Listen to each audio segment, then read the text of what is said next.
OBC समूह मराठा समाजाला मतदान देणार नाही आणि म्हटलं चांगली गोष्ट आहे, काही वाईट नाही. किंवा मराठा समाज ओबीसीला मतदान देणार नाही हे सुद्धा झालेलं मत वाईट नाही आहे, चांगलं आहे, मी असं म्हणतो. हे राजकीय मत आहे, हे कायमचं मत आहे का?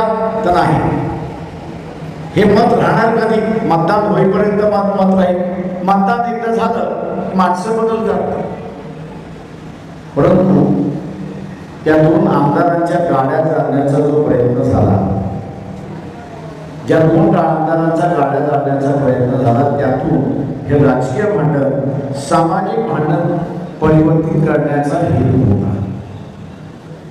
हे राजकीय भांडण सामाजिक ह्याच्यात परिवर्तन करण्याचा हेतू होता आणि सामाजिक परिवर्तन झालं की द्वेष पसरायला त्या ठिकाणी सुरुवात, द्वेष पसरायला सुरुवात